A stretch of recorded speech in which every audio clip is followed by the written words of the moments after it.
Hola, buenas tardes a todos.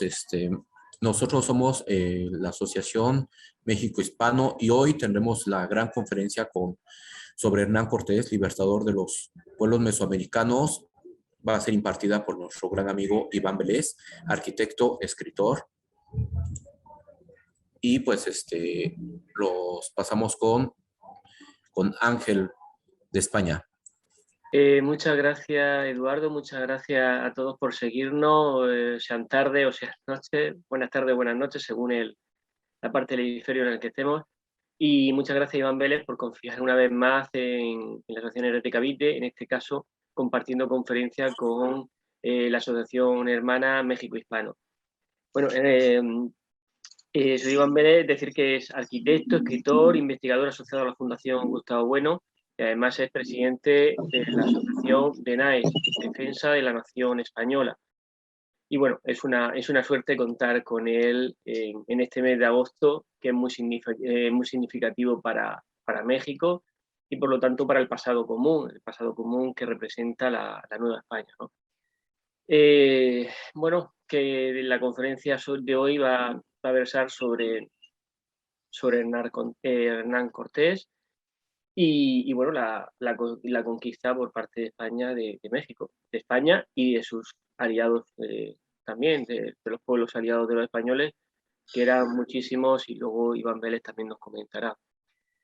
Sobre Héroes de Cavite, pues comentar que somos una asociación de divulgación histórica y periodistas, estamos ayudando a formar asociaciones periodistas en América, entre ellas, por ejemplo, fundamos la Asociación México Hispano, que ya gestionan de forma totalmente autónoma nuestros compañeros de Eduardo, Jonas y Ramil y algunos más que se irán conectando a lo largo de la noche. Pues muchas gracias, Iván, cuando quieras.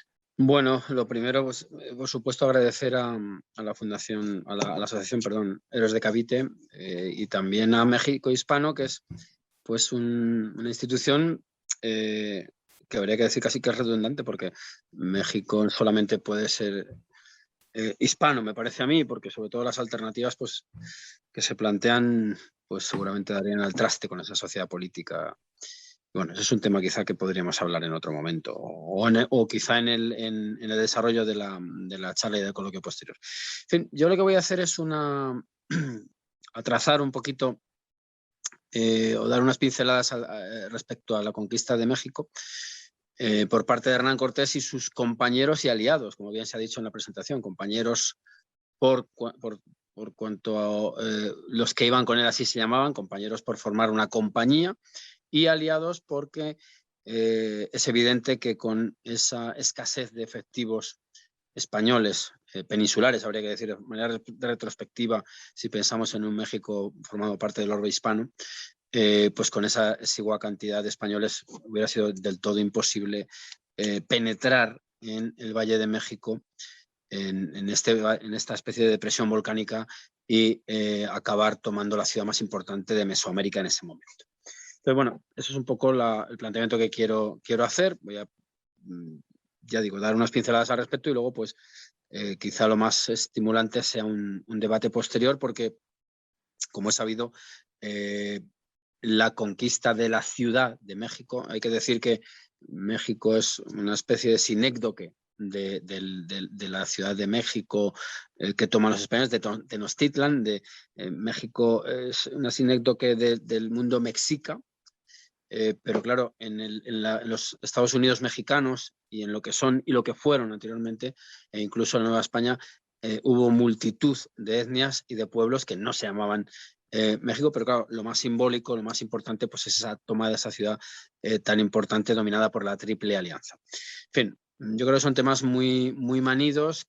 Creo que el público que nos escucha es pues tan conocedor como yo de aquellos episodios y simplemente, pues ya digo, voy a intentar trazar esa ruta que conduce a la Ciudad de México y al 13 de agosto de 1521, fecha que acabamos de celebrar y en cuanto a los 500 años después de la captura de Cuauhtémoc en la laguna de esa gran ciudad, y que además está suscitando, como todos sabemos, pues una gran polémica por cuanto Andrés Manuel López Obrador pues está insistiendo constantemente en la petición de perdón por parte de los reyes españoles y por parte de España de aquellos hechos.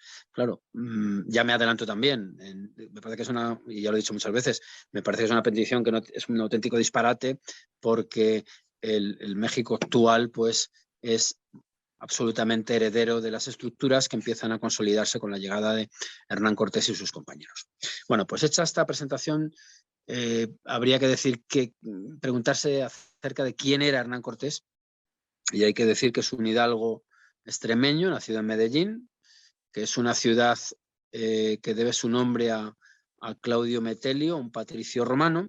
Si alguien va a Medellín, pues aparte de la escultura dedicada a Hernán Cortés, por cierto, muy polémica, porque muchos creen que lo que está pisando es la cabeza de un indio y lo que está pisando es la cabeza de unos ídolos, con lo cual lo que está pisando es la idolatría, y esto es fundamental para entender el pensamiento bueno, el sistema de ideas en el cual se movían aquellos españoles. Si uno va, ya digo, a Medellín, se encontrará con restos de un teatro romano, con una serie de iglesias, con un castillo en la cumbre, con el Guadiana bañando, digamos, los pies de ese municipio español, de Badajoz. Es un Guadiana que viaja hacia el sur, es decir, hacia la puerta de lo que era América, y es un asentamiento, como digo, de origen romano, que tiene mucho que ver con Cortés y, por supuesto, con el Imperio Español. ¿Por qué? Pues porque el Imperio Español, y aquí voy a poner las cartas boca arriba, porque yo me reconozco deudor de la obra de Gustavo Bueno. El Imperio Español es un imperio generador, un imperio que incorpora a las sociedades, no sin, por supuesto, sin violencia, ni muchísimo menos, ¿no? Hay que admitir la cruda realidad de la historia, pero lo que sí que está claro es que las estructuras que acaban cuajando o consolidándose en el nuevo mundo, pues son análogas a las que estaban implantadas en el mundo en el que nace Cortés, y ese mundo a su vez pues es deudor también.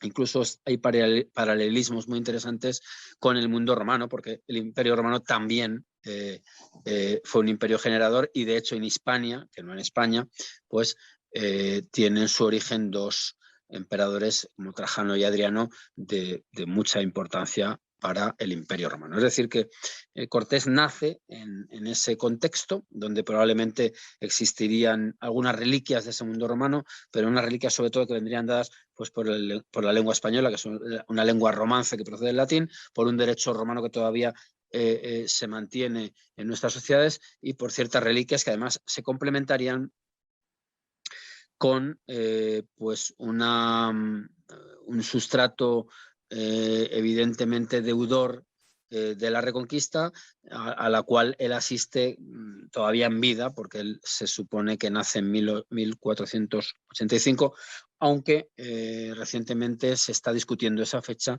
y pudiera haber nacido algún año antes. Bueno, en realidad yo no creo que sea, aunque sea un dato importante, pero no es un dato absolutamente fundamental. Lo que está claro es que es una persona que nace en ese contexto histórico y cuya juventud transcurre pues probablemente escuchando muchas noticias venidas del Nuevo Mundo, noticias de grandes hazañas, de grandes riquezas, que eso estimularía la imaginación de aquel joven que parte a Salamanca para, con la protección de su tía Inés de Paz y de su marido, pues entrar en contacto con el mundo de las letras. Cuando digo letras me refiero a leyes, a un conocimiento del latín solvente para la época, un conocimiento del mundo legislativo al cual él debió tanto, porque las acciones de Cortés tuvieron que fundamentarse legalmente, si no hubiera sido probablemente ajusticiado. Y es en Salamanca donde él adquiere unas destrezas que le permiten luego después asentarse en las Indias, en el Caribe, vinculado a las escribanías.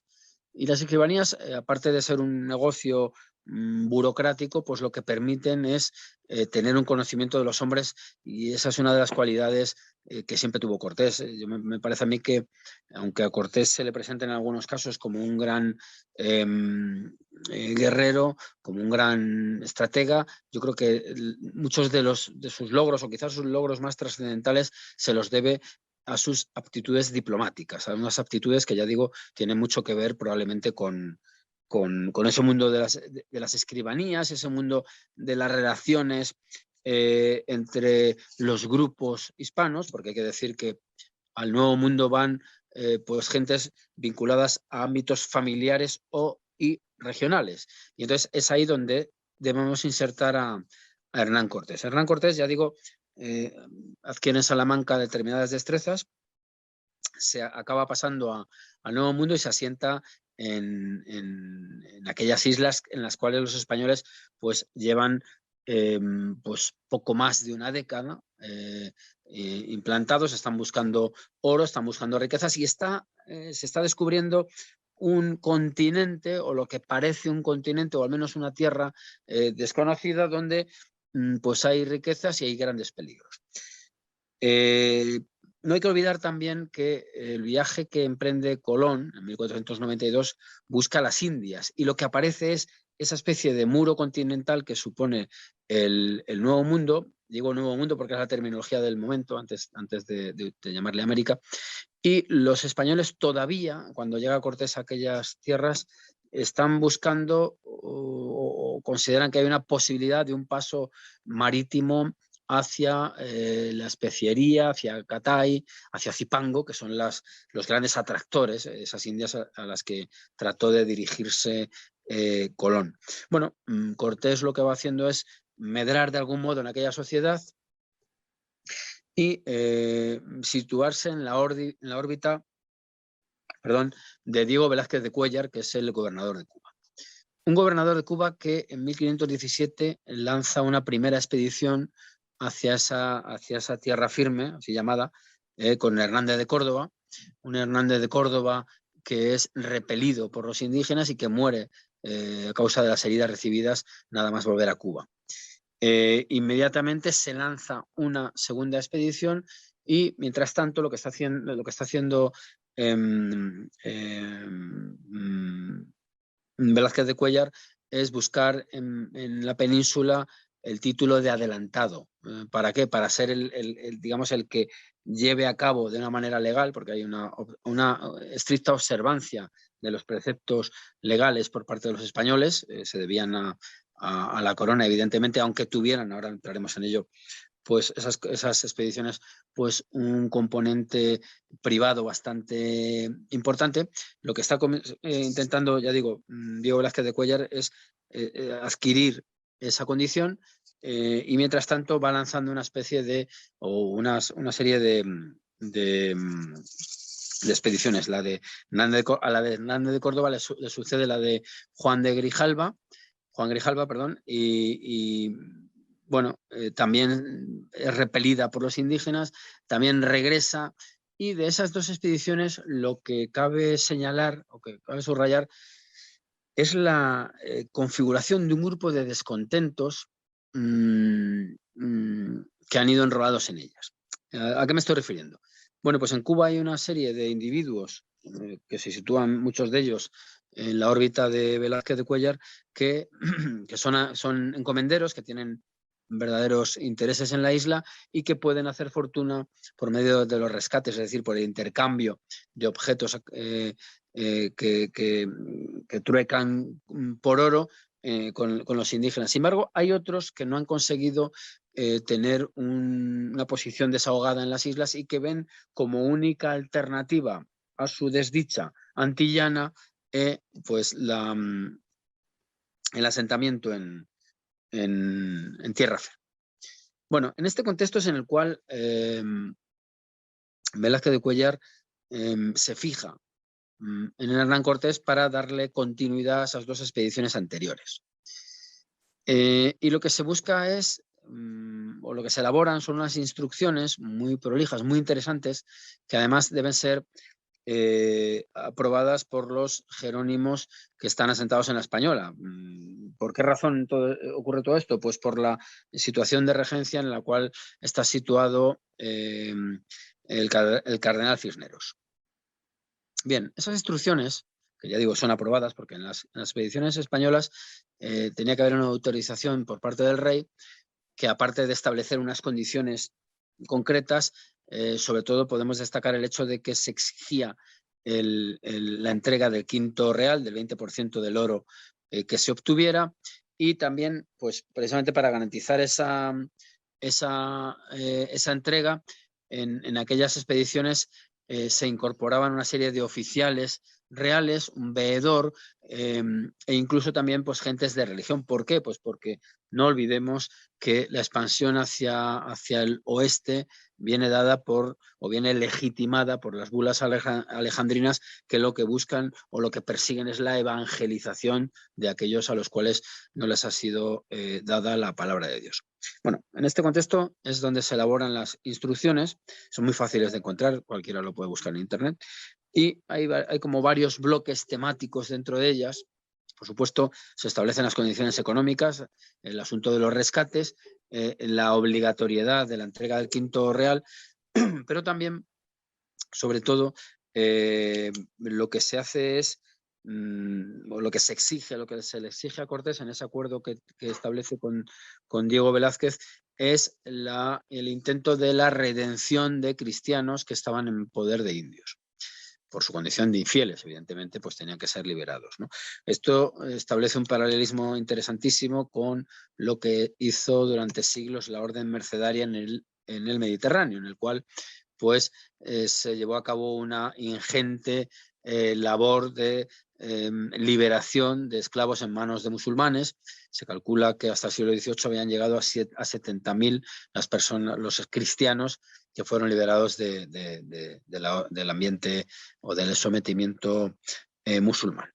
Bueno, pues esta expedición, como digo, tiene un sesgo económico inequívoco, establecer las condiciones de los rescates, establecer también la obligatoriedad del quinto real, de la entrega del quinto real, y la liberación de los españoles que estuvieran en manos de indios, ¿no? A ello hay que añadir, siempre lo digo, soy un poco repetitivo, pero bueno, no puedo evitarlo, ¿no? También pues por el hecho de que aquellos españoles venían condicionados también por una serie de fábulas o de lecturas y de posibilidades de un mundo casi mágico, pues la indagación acerca de si había seres fantásticos, ¿no? Algo así como un eco del viaje de Marco Polo, en este caso llevado al Nuevo Mundo. A ello habría que añadir también un último factor, que es la indagación también acerca de si existían o no cruces, pues se habían percibido unos signos cruciformes, y ello era importantísimo porque haría decaer en gran medida la misión española, porque si aquellas tierras estaban cristianizadas, pues uno de los móviles de la expansión hispana en el Nuevo Mundo decaería.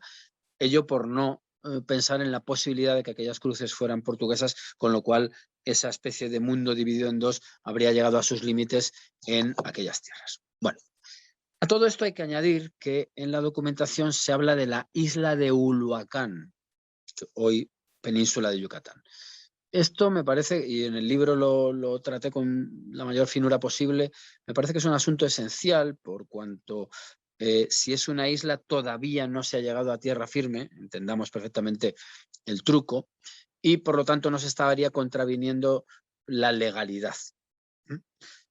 Por otra parte, de ser una isla, esas corrientes que la envolvían pudieran dar pie a la existencia de un paso hacia Asia, esa especie de canal de Panamá inexistente, pero que se buscó insistentemente. De hecho, además, Cortés, después de la conquista del Imperio Mexica, llegó a plantear también la conquista de China, para que veamos la visión de aquellos hombres y la enorme ambición, y el arrojo también, ¿verdad? Porque evidentemente la conquista de China hubiera sido pues, seguramente imposible, pero bueno, dadas las circunstancias, dado el favor que se creía que se tenía por parte de un dios que acababa con sus oponentes, pues todo parecía posible para aquellos españoles, para aquellos barbudos, ¿no? Bueno, en este contexto, Hernán Cortés lo que hace es, por supuesto, firmar esa documentación, pero a su vez manda pregonar por la isla de Cuba a la hora de la recluta, pues deja caer en esos pregones la posibilidad de poblar, es decir, de establecerse en tierra firme. Esto es muy importante porque dará pie al primer asentamiento de la primera gran crisis entre españoles. Bueno, en cuanto al aspecto económico, Cortés es también quien carga con el mayor peso de la expedición, de la compra de los barcos, de los bastimentos, y en fin, de todas las condiciones económicas que envolvían esas operaciones, ¿verdad? Mientras que Diego Velázquez parece ser que se dedicó a comprar una serie de objetos que luego trataba de vender, o de bienes, o de objetos, a los propios españoles, porque podrían necesitarlos una vez asentados en aquellas costas. Bueno, pues con esta situación es con la cual parte Cortés. Hay, por supuesto, en las crónicas pues aspectos novelescos en los cuales no nos vamos a detener. Y la primera escala se realiza en la isla de Cozumel. Bueno, allí es donde se empieza a poner en marcha o a dar cumplimiento a las instrucciones. Se mandan por la isla una serie de papelitos, dicen las crónicas, que metidos en el caballo de unos indios.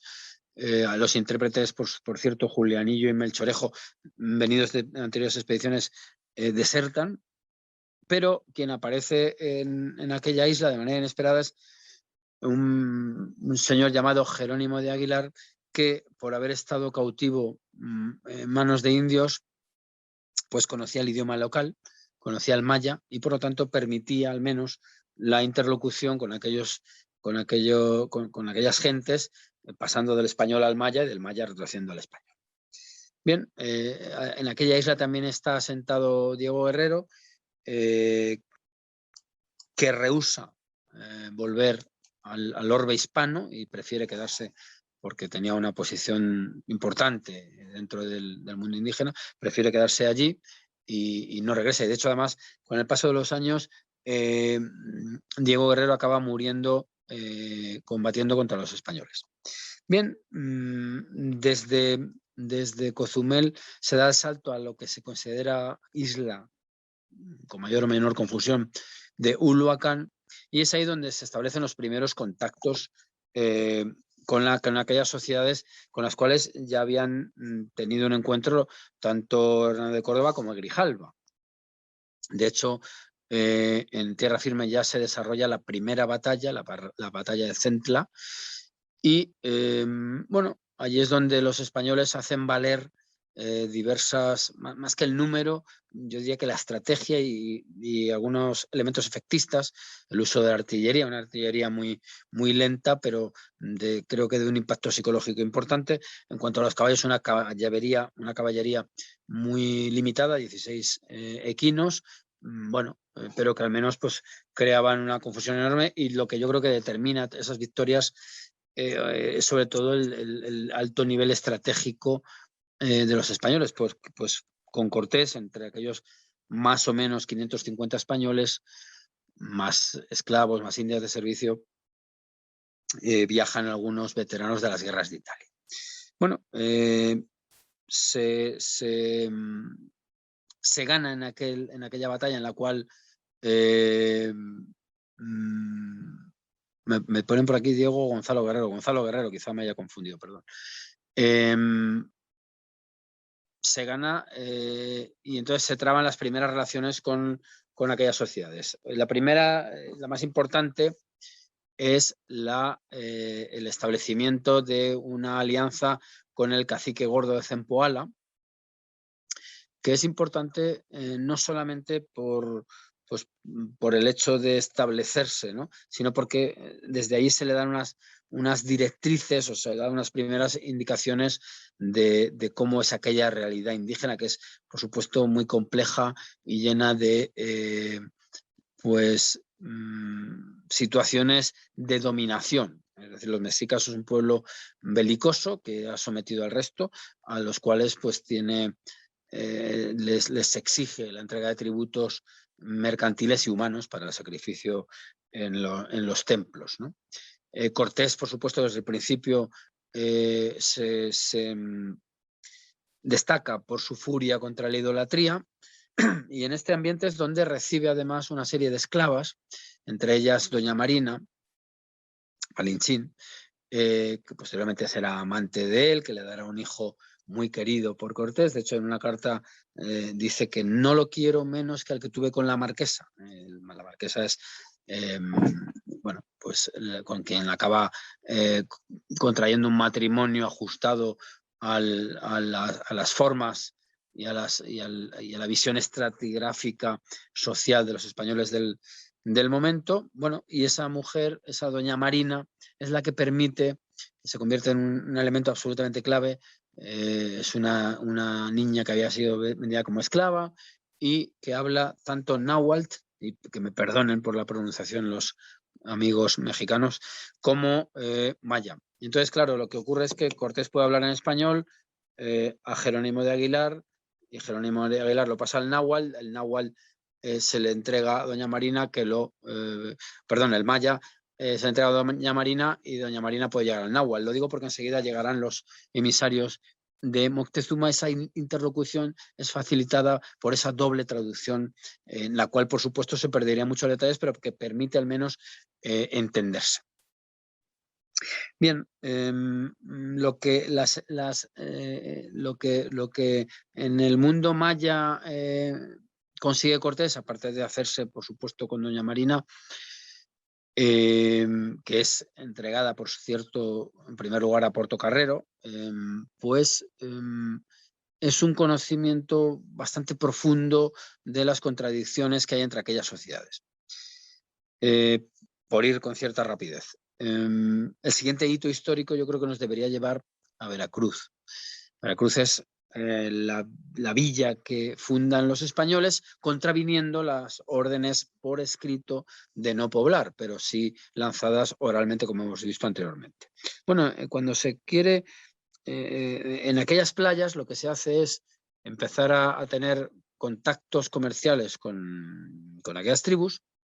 Contactos, por cierto, también con los enviados de Moctezuma, que enseguida le hacen llegar una serie de presentes, algunos de ellos probablemente elaborados para Juan de Grijalva. Estoy pensando en las ruedas de plata y de oro que se le entregan y que realmente acaban viniendo a España porque son enviadas por Cortés por medio de sus representantes, que los manda a España. Y es ahí donde se produce una situación interesantísima, muy compleja, muy compleja. Yo cuando escribí el libro tuve que ir con mucha cautela para intentar reconstruir las fechas. Hay un libro excelente de Mari Carmen Martínez, se llama Veracruz 1519, que yo recomiendo abiertamente, porque a mí me sirvió de muchísimo para ver esa cronología tan delicada y tan equilibrada, ¿no? En la cual se dan los hechos. Lo que ocurre en Veracruz es que hay, ya digo, una facción de descontentos que quieren poblar y quieren buscar fortuna allí, y otros que quieren regresar a Cuba porque tienen intereses en la isla. Bien, se produce incluso una rebelión. Y es allí donde se elaboran una serie de documentos encaminados pues a que el rey se dé cuenta de que los que quieren asentarse ahí son una especie de municipio castellano transterrado y que son leales a la corona y que no buscan su lucro personal. De hecho, le entregan casi todos los tesoros enviados gracias a Portocarrero, como digo, y que su opositor, Diego Blázquez de Cuéllar, es un hombre egoísta e individualista que solo busca el lucro personal y se le pide que no se le dé merced alguna. Es allí donde hay una rebelión y es allí donde se produce, pues, no el episodio que todo el mundo tiene en mente o popularmente se tiene, ¿no? Que es el de la quema de las naves, sino el de su desmantelamiento, su barrenado y su echado al través, es decir, echarla sobre la costa para proveerse de los elementos que configuraban esas naves. Se deja una nave quizá pues para poder regresar a Cuba si las cosas vienen mal dadas, y se manda otra que acaba llegando a La Coruña con toda esa documentación en la cual los vecinos del municipio de Veracruz, que han elegido como justicia mayor y como capitán general a Hernán Cortés, lo que dicen es eso, que Velázquez de Cuéllar es un mero egoísta y que ellos lo que buscan es asentar allí el poder real y están vinculados y absolutamente muestran su lealtad a Carlos I. Esto es un documento, además, pues que pasado el tiempo y sobre todo por la vía del éxito obtenido por Cortés, será el que legitime todo lo que ocurra posteriormente, al menos en la península. Bien, el siguiente hito, ya digo, vamos a ir con cierta premura, nos debería conducir o nos conduce a Tlaxcala. Bueno, Tlaxcala es una ciudad-estado también, porque eran ciudades además con una estructura no única, sino pues bueno, en México estaba la Triple Alianza, eran como unas estructuras trimembres. Los tlaxcaltecas eran un pueblo sojuzgado por los mexicas. Era contra ellos contra los cuales se celebraban las llamadas guerras floridas. Hay una revelación interesante, y es que cuando Moctezuma, me adelanto un poquito, es capturado por los españoles, se le llega a preguntar que por qué no aniquiló a los tlaxcaltecas, y la respuesta de Moctezuma II es pues que poco menos que ahí tenía una especie de sparring, ¿no? Como hablando en términos boxísticos, para ejercitar a sus tropas y también para proveerse de hombres dedicados al sacrificio humano.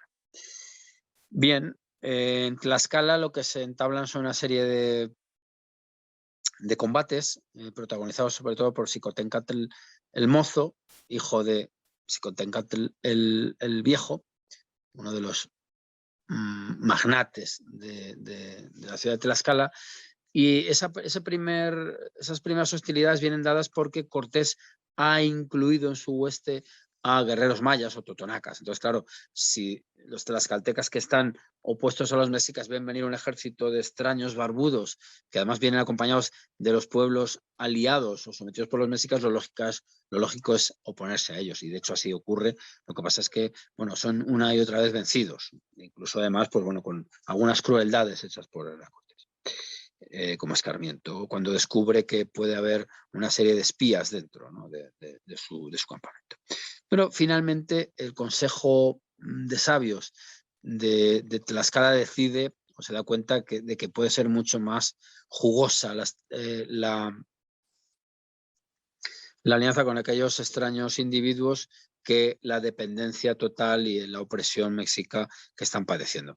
Aquí se produciría, por ir un poco al título de la charla que se me propuso desde Héroes de Cavite, pues esa liberación, claro, es una liberación del yugo mexica. Alguien dirá, bueno, pero se entraba en el yugo hispano. Bueno, pues probablemente también, pero ciertamente la experiencia demuestra que para los tlaxcaltecas pues el yugo hispano pesaba menos. De hecho, cuando los españoles son vencidos en la Noche Triste, la alianza se mantiene, y eso es probablemente porque las condiciones eran más favorables siendo vasallos de un extraño rey lejano del que nada se conoce, que de un Moctezuma de cuyas crueldades también se ha tenido noticia durante décadas. Bien, el siguiente punto del itinerario de Cortés, hay que decir, por cierto, que el itinerario de Cortés, luego todos los virreyes lo reproducían, era una especie de homenaje quizá a esa penetración en la tierra, ¿no? El siguiente punto, y un punto muy sangriento, es el de Cholula. En Cholula es donde Cortés se gana por parte de Bartolomé de las Casas el apelativo de Nuevo Herodes, porque lo que hace es realizar una masacre de la nobleza cholulteca después de ver o de comprobar pues que en la ciudad de Cholula hay extraños indicios que invitan a pensar que lo que se va a producir es el aniquilamiento de los españoles, ¿no? Y probablemente informado también quizá por sus aliados tlaxcaltecas, decide dar antes de ser golpeado, más o menos son las palabras que él dejan sus cartas de relación y lo que hace es una especie de golpe preventivo que acaba con un baño de sangre, ciertamente, y que conmueve probablemente a la ciudad de Tenochtitlan. Bueno, desde su llegada a la tierra novohispana, posteriormente novohispana, en la Semana Santa de 1519, Cortés había estado recibiendo constantes embajadas mexicas, ofrecimiento de tributos y todo tipo de maniobras que buscaban frenar ese avance. Sin embargo, Cortés se mantiene muy firme y en todo momento lo que él dice es que quiere llegar a esa ciudad y quiere conocer y hacer vasallo del rey Carlos I y de su madre Juana a aquel gran señor del que le hablaba. Bueno, todos los ofrecimientos son insuficientes, Cortés no frena y finalmente Moctezuma, yo creo que con la intención o sabedor de las características de su ciudad, una ciudad en la cual podía perfectamente acabar con aquellos individuos, decide dejarle entrar. Y se produce el famoso encuentro entre Cortés y Moctezuma en las calzadas que conducen a Tenochtitlan el 8 de noviembre de 1519. Cortés entra a la ciudad, es recibido con un trato principesco, pero es sabedor de que ha habido un ataque. Aquí la cronología es muy delicada, muy discutible, muy ambigua.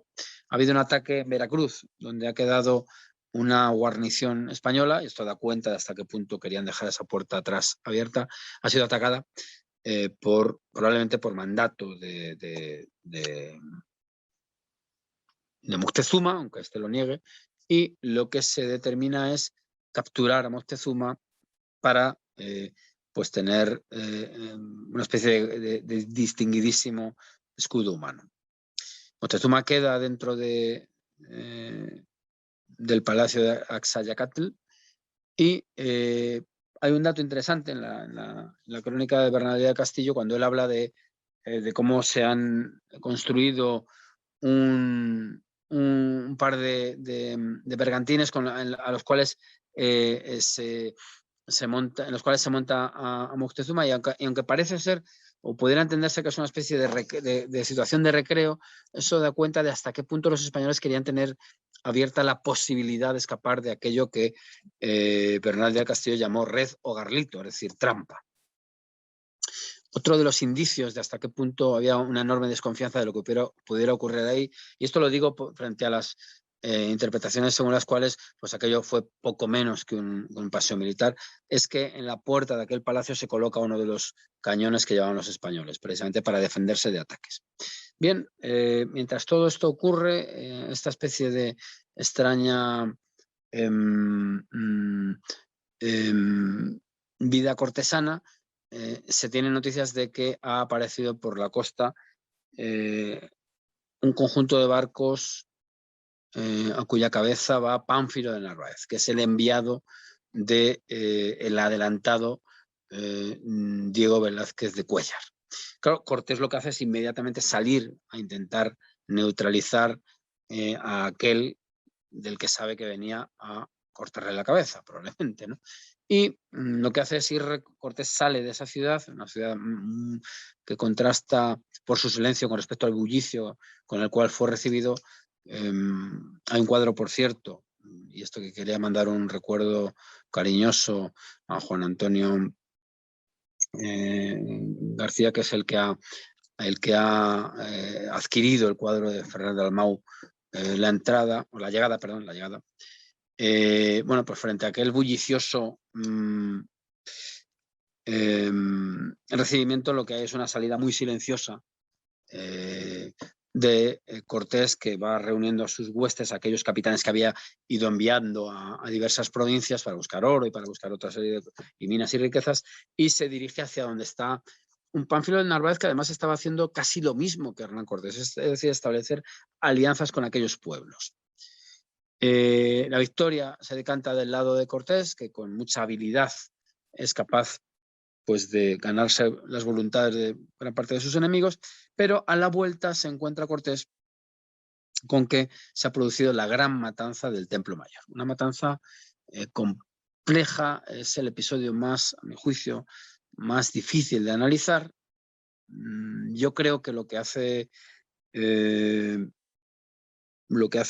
de Alvarado, que es el que protagoniza esa matanza, es, quizá alertado por indicios similares a los que se habían percibido en Cholula, emular a Cortés. Lo que pasa es que, claro, en una ciudad tan importante, con los ánimos tan caldeados, aquello produce pues, una reacción muy violenta, y cuando Cortés entra de nuevo, cuando regresa en su segunda entrada a la Ciudad de México, lo que ve es un palacio asediado y lo que urge es abandonar. Intentan apaciguar los ánimos de los mexicas sacando a Moctezuma a intentar aplacar esas iras, pero Moctezuma es apedreado, es humillado públicamente y las heridas, quizás su bajísimo estado de ánimo, le conducen a la muerte. Bien, se impone entonces una salida, una huida que se produce, que es la llamada Noche Triste, en la cual lo que se hace es confeccionar con las vigas de aquel palacio un pontón que debía irse colocando en las cortaduras de la calzada para que el ejército pasara, ¿no? Se reparte también el tesoro real, algunos, y de hecho algún lingote se ha recuperado recientemente. Algunos lastrados por el oro mueren en esa noche, se ahogan. Otros son capturados y son sacrificados en el templo mayor, en el templo de Huitzilopochtli, que es el dios tutelar de los indios mexicas, dios de la guerra. De hecho, son muy impresionantes las descripciones que hace Bernal del Castillo cuando habla de cómo les aserraban por los pechos a sus compañeros y sacaban el corazón bullendo, es decir, palpitando todavía, latiendo. Y los españoles pues acaban saliendo muy quebrantados de la Ciudad de México esa noche, hecho tras el cual se produce una importante batalla, que es la de Otumba, en la cual pues lo que se hace es una carga hacia el corazón del líder militar, hacia el corazón de esa hueste mexica, se le derrota y se desarbola aquella estructura militar mexica, y ello permite a los españoles volver a Tlaxcala, la ciudad aliada de Tlaxcala, donde pues Cortés elabora unas ordenanzas militares en las cuales trata de imponer un enorme rigor, trata de adiestrar también a las huestes tlaxcaltecas, y ya se produce el asalto final a la ciudad, el contragolpe. Un contragolpe que es anfibio, porque se elaboran una serie de bergantines que lo que harán es acompañar la entrada de las tropas por las vías terrestres, por las calzadas, despejando de la amenaza de las canoas el agua. Es muy bonita la imagen que se tiene o la descripción que se hace de cómo aquellas piezas que sirven para confeccionar los barcos van en una caravana a hombros de indios hasta la botadura y la armadura de esos barcos en la orilla del lago Texcoco, y acaban siendo pues, los barcos que, por un lado, limitan el ataque de las canoas y también evitan que esas canoas viajen a las orillas del lago a proveerse de alimentos. Lo que se producirá dentro de la ciudad, y aquí ya aparecerá otro de los factores importantes, que es una epidemia de viruela que llega al parecer, con las gentes de Pánfilo del Narváez, y que ataca, esto yo lo he dicho muchas veces, yo creo que ataca mucho más a los mexicas porque las condiciones de insalubridad y de aislamiento y de falta de nutrición debilitan más los cuerpos, ¿no?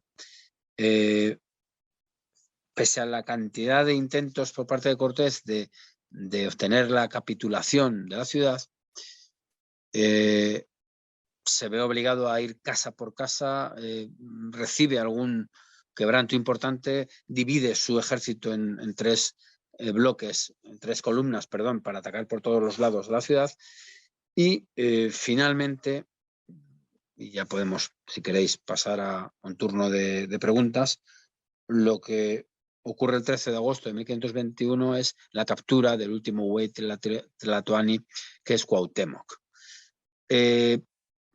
Evidentemente, ya lo he dicho también muchas veces, el 14 de agosto aquella realidad no había cambiado de una manera sustancial. Las estructuras prehispánicas se mantenían y se mantuvieron durante mucho tiempo por muchas razones, evidentemente prácticas, Cortés no parará, pero ese será su cenit histórico. Y a partir de ahí empezará a echar a andar institucionalmente aquello que se conoció como Nueva España, que adquirió la forma de un virreinato posteriormente. Cortés obtuvo el marquesado del Valle de Oaxaca, 23.000 vasallos, unas enormes rentas, y, como es bien sabido, murió finalmente en España en un intento de regreso, antes de cumplir, su deseo de regresar a aquel su marquesado y ser enterrado allí como permanece. Así que bueno, yo creo que más o menos esta sería una aproximación quizá supersónica, pero vamos, que da cuenta creo que de todos los aspectos de aquella conquista de la cual hemos celebrado 500 años hace 15 días. Así que bueno, pues si les parece bien, pues me pongo a su disposición para preguntas o discusiones. Muchas gracias, Iván, por exponernos de una forma tan clara que amena pues esta parte de la historia común, en este caso de la conquista del actual México, de lo que es Mesoamérica. Y bueno, pues siempre se aprende algo nuevo en cada conferencia. Gracias por la oportunidad que nos ha dado de estar esta noche aquí con nosotros y poder aprender de ti y de tu conocimiento, porque muchas veces lo que la gente no sabe es que esos conocimientos se adquieren después de muchas horas de archivo. Que para escribir un libro se escribe pues en base a muchísimas horas y yo creo que de vez en cuando lo recordamos y esta noche también lo hemos hecho. Pues muchas gracias, Iván, y paso la palabra a Eduardo de México Hispano. Muchas gracias, Iván. Muy buena tu conferencia, breve, muy buena, muy concisa y muy clara, ¿no? De lo que necesitamos aprender y conocer, principalmente los de México que nos tienen engañados con lo que es Hernán Cortés, ¿no? Nos dicen cada sarta de babosadas que era jorobado, que era, ¿cómo decirlo? Que era iletrado, que era un bárbaro, que los españoles que salían de España eran puros, como decir, pendencieros, y no es así, ¿no? Realmente esto es un agrado muy bueno para nosotros, para poder conocer más sobre el que conquistó a los tenochcas, ¿no? Uh-huh. Esa es una realidad. Te lo agradecemos mucho que nos hayas prestado tu tiempo, más por el horario, ¿no? que tienen allá en España. Es un poquito difícil en ocasiones, pero pues, hasta tienes un bonito marco atrás. Creo que tu jardín está muy bien. Un toque pues, epicúreo, ¿no? ¿Perdón? Un toque epicúreo le estamos dando a esto. Sí, está muy bien. Yo lo hago pues desde la sala aquí cerquita de la casa, donde pude conectarme rápidamente porque vengo de otra junta, y pues, pues yo creo que vamos a pasar al momento de preguntas y respuestas, no sin antes darte un aplauso de parte de todos los que estamos aquí por habernos regalado esta conferencia, ¿no? Si gustan abrir sus micrófonos. Gracias.